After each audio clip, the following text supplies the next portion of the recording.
Hey, welcome back to Talking About Games. It's me, John, and today is such a great day, everybody. It's finally happened. GW, I don't know where, blessed us with some Legacy PDFs. That's right, it's finally here. On the eve before everyone gets their new books, the Armies of Middle-earth, we finally get our good old boy.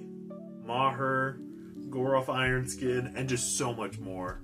Vrosku, big shout out, Vrosku. Big ups to this guy right here. That's right, he's coming in. And let me tell you, just so many good things are happening. Anyways, getting ahead of myself, we're going to go over some of my favorite profiles that are coming into this. And also, is this going to be the savior of MESBG? It's kind of been a little shaky lately. You saw my last video. A lot of people seem to be disappointed in where MESBG is heading. So, I think we're going to see hopefully a positive upswing. But anyways, let's get into it. So yeah, as of today, and if you're watching this in the future, today is June the 12th. Yeah, June 12th. GW released the Legacies PDF. And boy, is it more than what I think most of us are hoping for. Because I just thought it was just going to be the profiles, and then there would just be a little annotation of like, hey, you can include them in this army. But they just flat out gave us whole armies of like, hey, these are some armies that you can run in Legacy. And in the write-up, it did say that they did put a lot of attention into these profiles, because I think it's been known that they're not going to update these. Like, what we get is what we get, and that's it. So it makes sense that they're like, hey, there's whole armies in here that you just can't play anymore, so here we are, here are these special rules. And let me tell you, I think my favorite has to be Reclamation of Moria, or Moria Reclaimed, however it's phrased. Man, just the special rules in this are just amazing. The Dwarven heroes can call for your heroic defense. Once they're broken, +1 to wound. I mean, come on. And then on objectives, if you control more, that's an extra 2 points. I mean, I think we have a tournament coming up. Sadly, we can't use the Legacy profiles. Way to go, Greg, if you're watching this, and I know you are. A bit sad about that, but it's fine. It's fine. I get it. I get it. But for sure, I'm going to be wanting to run them in a tournament, because I think that would actually be a lot of fun. Especially, shout out to a profile that was sorely missed. The King's Champion. That's right. He's back.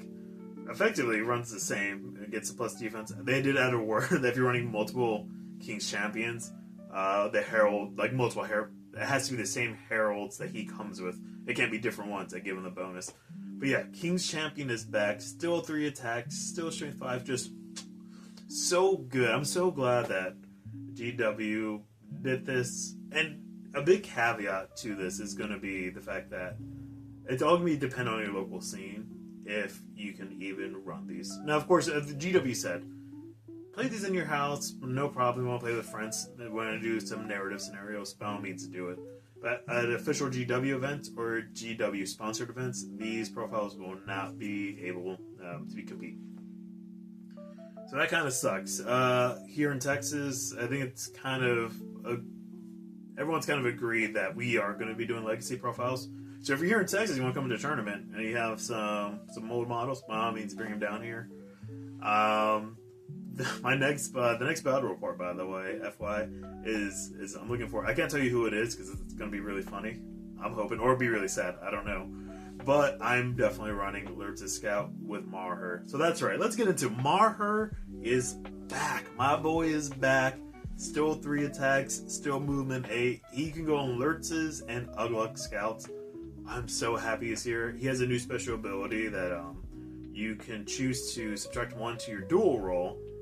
But if you win, you get to reroll all or any failed wound rolls, which is just so good. Especially in Lurtz's Scouts or Ugluk Scouts, where you're just moving 8 inches, you're getting traps off, trust me. And I think you're going to see in a lot of profiles that I think Legions of Mordor, huge buffs to them. The Great Eye, huge buffs to them just in the amount of models now and unique heroes that you can bring. All the named Ring Wraiths are back. Granted, I think all of them are 1 attack. But the trade-off is you get some really nice special rules. Zangush is back, the Fire Caller. I think I'm saying his name right. Black Shield Shaman. Now, he lost Shatter. Let me tell you. Sad about that. And if I'm talking fast and going over profiles fast, I'm sorry. It is a really exciting time right now. Because again, we're about to get the third book. We finally got the Legacy PDFs, and these are two things I think a lot of us have been waiting for. But yeah, going back to it, Black Shield Shamans, Black Shield Captain, and Black Shield Goblins are back. Really happy to see. Moria. Actually, Moria got so many buffs with so many of the named Goblin heroes are back. Still doing some really amazing things with them. But another evil side, man, Army of the White Hand. If you haven't been playing them, I think now's the chance. I think now's the time to actually play Army of the White Hand. You finally get the armored Dunlendings back, and that's so good. You finally don't have weak Dunland warriors.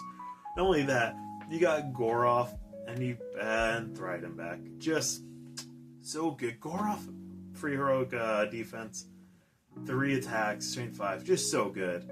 You also got Vrosku, I believe, also in the Army of the White Hand. Just this is what I have been wanting to run so badly, and it can finally happen. Now, granted, again, the caveat is no official GW tournaments, which does suck. It really does suck that you finally have these cool models that you love, and you can't run them again. Now for the good side, the one I'm really looking forward to, as I said before, is Knight of the White Tower. For Atop the Wall, Minas Tirith, and Pelennor Fields. I'm forgetting the black one. One more. And yeah, comes in awesome. 5 value 6, which I thought he was gonna be 5 value 5. 5 value 6, awesome. Two-handed weapon. He gets the Mighty Blow special roll when he's using that sword. I mean, 2 wounds. I feel like there's very few good models that let you do 2 wounds for every wound, and he is one of them. So definitely going to my Atop the Wall list. I feel like Earless, I love you, and I'm still going to run Earless, but at a higher points level, I definitely am bringing the White Tower. One of my favorite moments was it was one of our first matches, and I brought the White Tower, and a lot of people was like, "Oh, he's not really worth it." My guy downed a Mordor troll in one combat. I was so proud of him, and ever since then, I'm like, no, I love this model. He's staying.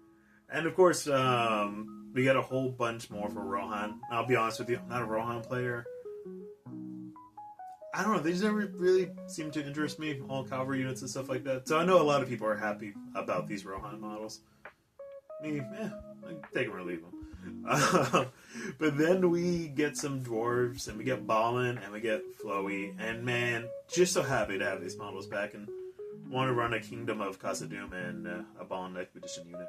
These are just good models to have, and again, we have armies to go with them. This does solve, I think, a problem that a lot of us had, is just the lack of models in certain armies. Like in Lurtz's Scout is just a really good example. It was Lurtz and Ugluk, and those were your named heroes. At least we get Maher. This makes it to where we can run. We can actually go up in points now to actually be a viable list for Lurtz's Scouts. For Ugluk Scouts, Last Alliance is another great example. We got Aerostar back, and let me tell you, Last Alliance really had a hard problem in the lower to midfield, just because he had to take unique heroes. But the fact that we could take Aerostar now and a Isildur means that we could play at lower levels and be viable at higher levels, where, again, it's that weird gap of like, cool, Isildur and Elrond, the lower cap.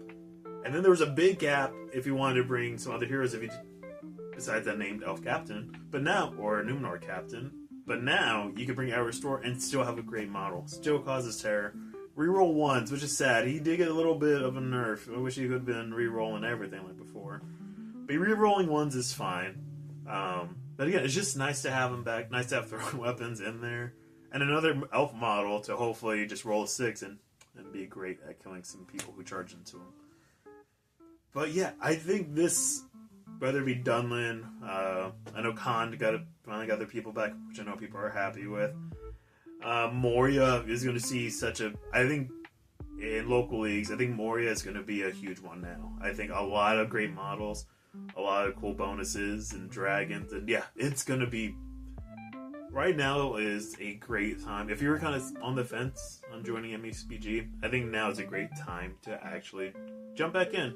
Again, the PDF is free, so if your favorite models didn't make it into the books in this current edition, the PDF is free. Download it and play your army. You don't have to spend money on them. Spend money on the books if you're not a big fan of GW right now. Get the PDFs. They're free. Run your troops. Run the King's Champion, which now I finally have an excuse to finish and play with. Yeah, that's the video. I just want to make a quick one, just let people know it's out. It kind of got stealth drop in between the narrative scenario for Smog. And so, yeah, please, guys, go check it out. Leave a comment. What is your troop that you're most happy about coming back? Again, Maher and Vrosku and Gorf Ironskin. Just so glad my boys are back. So glad. The boys are back in town, and man, I'm running them. So yeah, I'm definitely going to be running Lurtz the Scout in a match coming up soon with a mystery guest, and it's going to be fun. Lurtz and Maher running together. Boy, oh boy, I'm just so happy right now. I'm thrilled. If you enjoyed this video, like, subscribe, any of that jazz. Anyways, go check it out. Catch y'all next time.